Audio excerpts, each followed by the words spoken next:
everyday queer words that will surprise you.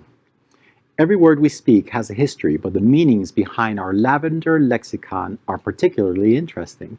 From the 1920s slang about sex workers to former slaves having drag balls in the 1880s, the queer words we use have a rich history that is worth delving into, especially during LGBTQ History Month. Number 1 is drag. RuPaul has said that drag dates to Shakespearian times and stands for, quote, dressed resembling a girl, end quote, but there is no evidence for that.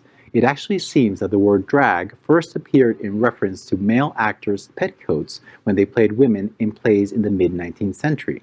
The first man known to use the word in the sense we know it today was William Dorsey Swann, who called himself Queen of Drag in the 1880s.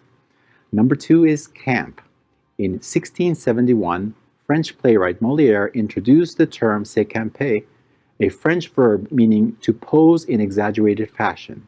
However, it may not have been the French se camper, but instead the Italian campare, to make something stand out, that gave us camp.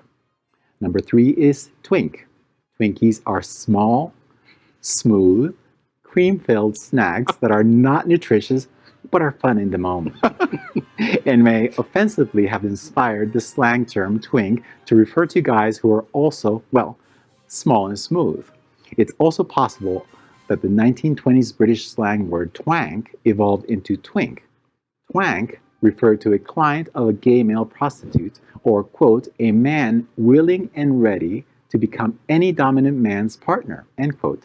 These are just a few examples of where our slang comes from. We recommend looking into more sources for your favorite terms. Lavender lexicon has such a nice read. I loved it. I thought that should be someone's book. It's beautiful. Absolutely. The title of your next one. And it's interesting how these words have become part of the vernacular, not just among gay people, but straight people use these words. Yeah. If I hear another straight person say, yes, queen, someone's going to get slapped. Where do you think that came from? It comes from like black trans women, right? Well, like most of what we do. Well, I've heard that throwing shade, it dates back from Al's time. Oh. The shade, Well, the shade. It's interesting that you would throw that my way, because one of our someone in productions is telling me RuPaul is on the phone right now, and she says she would like to speak after Somebody wants a word. she would like a word with you. I love me some RuPaul, but she gets history wrong all the time. When she gave a history of Stonewall, I was like, no, Well, and There was actually a stone wall that was in front of the bar. That's what she meant. That's what she meant. Yeah, I think that's what she said. wait, Ru, we'll be right with you, by the way. Would you tell her? It was her. It was her who said it. It was We'll be right with Charles, you. wait. That's right. LGBTQ plus news is vital for our community and for the broader world as a whole.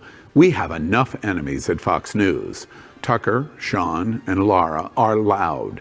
We need passionate allies. Happening Out television network, Queer News Tonight, and It's Happening Out are literally out of the closet and into the headlines. Our community needs your support. Like this broadcast and subscribe now to ensure the growth of the entire LGBTQ plus community.